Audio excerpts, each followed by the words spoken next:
আসসালামু আলাইকুম। মুনথা ব্লগে আপনাদের সবাইকে স্বাগতম।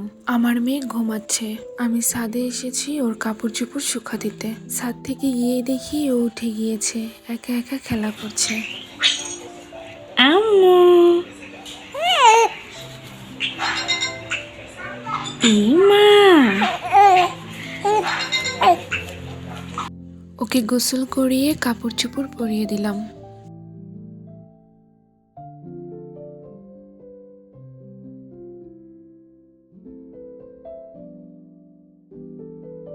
ওকে খাইয়ে ঘুম পাড়িয়ে দিলাম।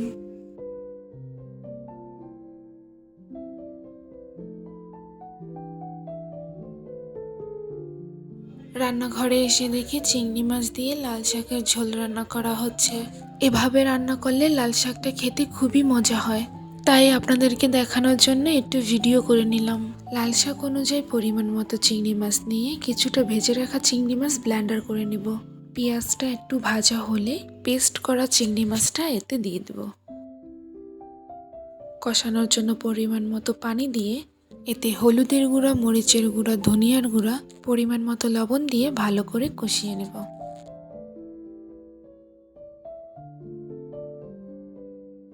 কষানো হয়ে গেলে এতে পরিমাণ মতো পানি দিয়ে শাকটা দিয়ে দেব। শাকটা রান্না করা প্রায় শেষ। এখন এতে ধনেপাতা দিয়ে চুলার আঁচটা বন্ধ করে দেব।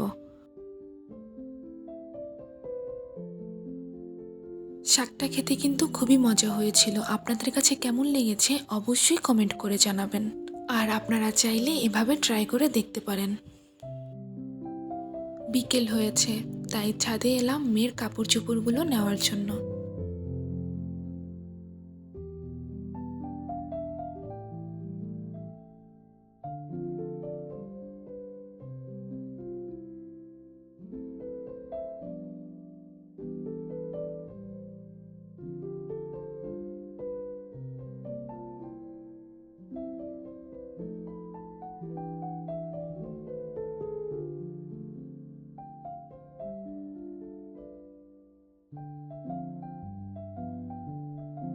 সন্ধ্যায় নাস্তা করার জন্য একটু ঝালমুড়ি বানিয়েছিলাম। সবাই মিলে ঝালমুড়ি খেতে খেতে শুনি দরজার সামনে একটা বিড়াল ডাকছে। তাই দরজাটা খুলে ওকে ভিতরে নিয়ে এলাম। এই যে বিড়ালটা, খুব সুন্দর না?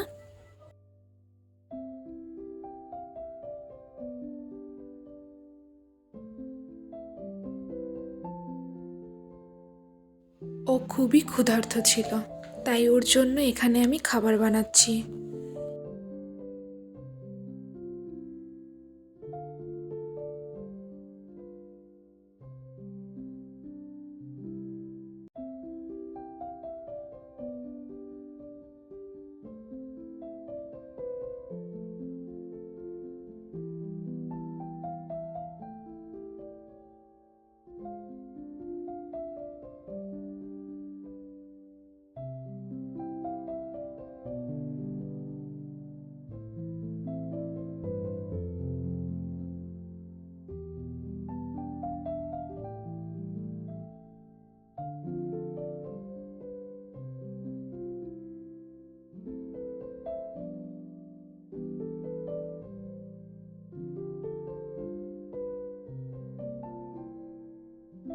ও খুবই ক্ষুধার্ত ছিল।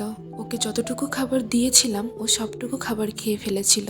আমার আজকের ভিডিও আপনাদের কাছে যদি ভালো লেগে থাকে তাহলে প্লিজ একটা লাইক দিতে ভুলবেন না। আর এ ধরনের ভিডিও পেতে আমার চ্যানেলটিকে সাবস্ক্রাইব করে নিতে পারেন। সবাই ভালো থাকবেন, সুস্থ থাকবেন। আজকের মতো এখানেই ভিডিও শেষ করছি। আল্লাহ হাফেজ।